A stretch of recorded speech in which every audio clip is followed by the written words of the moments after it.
¿Qué tal? Muy buenas tardes. Estamos grabando este video donde vamos a platicar sobre prácticas monopólicas absolutas. Estamos en la Escuela Libre de Derecho y vamos a hacer un pequeño resumen de qué son las prácticas monopólicas absolutas. Y lo primero que hay que decir es que las prácticas monopólicas absolutas son pues el pecado mortal de la competencia económica.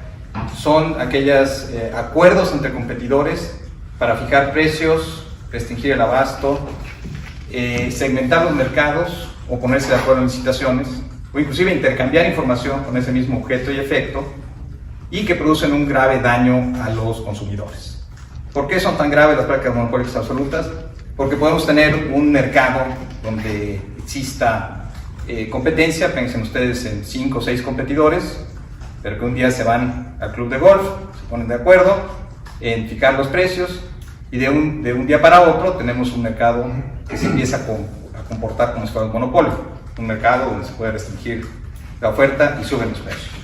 Vamos a ver en específico qué dice el artículo 53 de la Ley Federal de Competencia Económica, y nos dice que son ilícitas las prácticas monopólicas absolutas consistentes en los contratos, convenios, arreglos o combinaciones entre agentes económicos competidores entre sí, cuyo objeto o efecto sea cualquiera de los siguientes. Ya mencionamos nosotros el fijar, elevar, concertar o manipular el precio de venta o compra de bienes o servicios, el establecer la obligación de no producir, procesar, distribuir, comercializar o adquirir, sino solo una cantidad restringida o limitada de bienes o servicios, dividir, distribuir o asignar o imponer porciones o segmentos de un mercado actual o potencial de bienes y servicios mediante clientela, proveedores, tiempos o espacios determinados, o establecer, concertar o coordinar posturas o la abstención en las licitaciones, concursos, subastas o almonedas, e intercambiar información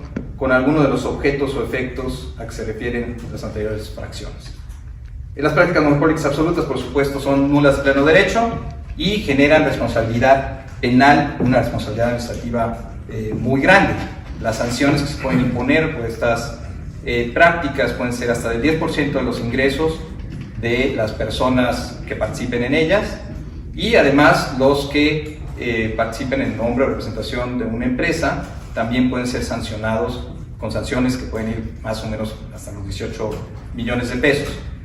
También en muchos de los casos que ha analizado la Comisión Federal de Competencia, se ha sancionado también a los coadyuvantes. ¿Quiénes son los coadyuvantes? Pues son aquellos que propician o coadyuvan para que se presten o se lleven a cabo estas prácticas, que comúnmente, tradicionalmente han sido las cámaras de comercio aquellas sancionadas, por ejemplo la Canacar o la Cámara del Azúcar. En estos casos se les sancionó por coadyuvancia, igual que a los directivos de estas cámaras.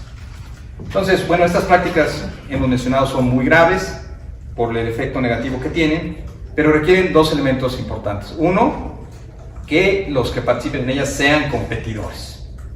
Y para esto la Comisión Federal de Competencia o el IFT tienen que acreditar que efectivamente están en un mismo mercado y que producen los mismos bienes y servicios y que están compitiendo. Y el segundo punto es que tienen que identificar la existencia de un acuerdo. En Estados Unidos se ha usado esta figura del Meeting of Minds, o el encuentro de las mentes, en el que pues, efectivamente hay una oferta de comportarse de cierta manera y una aceptación de la oferta. En México podemos usar este símil de naturaleza civil, donde alguien oferta el ponerse de acuerdo y la otra persona lo acepta, ¿no? El acreditar la existencia del acuerdo es muy difícil para la Comisión Federal de Competencia o para el IFT, y para esto pues recurre a diversos instrumentos. Uno muy importante es el programa de inmunidad, que es uno de los programas o instrumentos más importantes que tienen las autoridades de competencia en el mundo, y que consiste básicamente en que el que esté participando en una actividad colusoria, en una práctica monopólica absoluta, puede ir con la autoridad y solicitar una reducción de la sanción que se le va a imponer a cambio de cooperación plena y continua, tanto en la etapa de investigación como en el procedimiento seguido en forma de juicio. Entonces, este programa ha sido muy útil. Yo diría que el instrumento más relevante en la política de competencia en los últimos años. Ha sido muy exitoso. La Comisión Federal de Competencia debe tener más de 60 casos iniciados por este programa. Otro mecanismo para obtener información de estos acuerdos y acreditarlos son las pruebas indirectas, porque por supuesto los que se están poniendo de acuerdo para fijar un precio o segmentar el mercado o reducir el abasto o se ponen de acuerdo en las licitaciones, pues lo hacen escondidas. Entonces, ¿dónde lo pueden hacer? Pues en la Cámara de Comercio, ya lo hemos dicho, o se reúnen en algún lugar para ponerse de acuerdo, pero estas reuniones normalmente son secretas.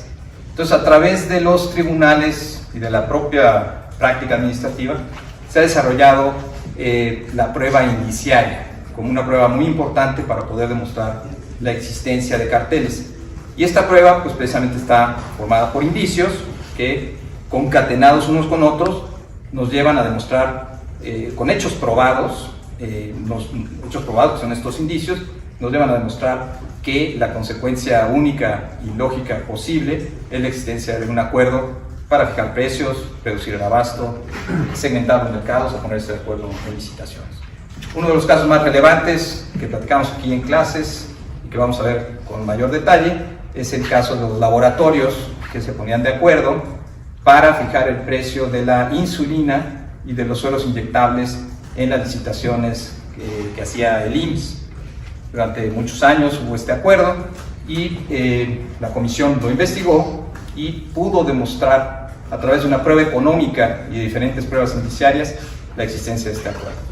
Este asunto, como ya aplicamos aquí en clase, pero que es muy importante recalcarlo, llegó a la Suprema Corte de Justicia. La Suprema Corte de Justicia señaló que esta prueba indiciaria era aceptable, pero que tenía que estar efectivamente bien concatenados todos estos indicios, manipulados, decimos los abogados, de tal manera que la única conclusión lógica era la existencia del acuerdo. En el caso de las licitaciones, pues se tomaron en cuenta indicios tales como llamadas telefónicas antes de las licitaciones, un precio muy parecido para ganar o para perder, el que se llevaban a cabo conductas contrarias al beneficio de las personas, es decir, pudiendo yo ganar una licitación, presentaba yo una postura más alta y perdía y dejaba que mi compañero ganara, y pues esas cuestiones inexplicables fueron indicios que primero la comisión dijo son suficientes para considerar la existencia de un acuerdo y después la Corte lo haría. Una parte importante de las prácticas monopólicas absolutas es que estas también son un delito federal. En el artículo 254 bis del Código Penal Federal se establece prácticamente la misma redacción del tipo administrativo como tipo penal, y la sanción que se contempla es de 5 a 10 años de prisión más una multa. Es importante señalar que el 254 bis señala que, o establece que solamente se podrá iniciar la acción penal siempre que haya una querella por parte de la Comisión Federal de Competencia o del IFT, y que además tanto la COFESE como el IFT podrán solicitar que se sobresea, que ya no se continúe con la acción penal si se han pagado las multas correspondientes. No obstante, este tema es muy relevante porque pues de las conductas, de los ilícitos previstos en la Ley Federal de Competencia Económica, pues no todos son un delito. Este sí es un delito, las prácticas monopólicas absolutas, lo cual señala la gravedad que tienen estas para el legislador y por lo mismo el riesgo tan grande que tienen las empresas de caer en estas normas. En otro video abundaremos sobre el programa de inmunidad. Por lo pronto, muchas gracias por su atención.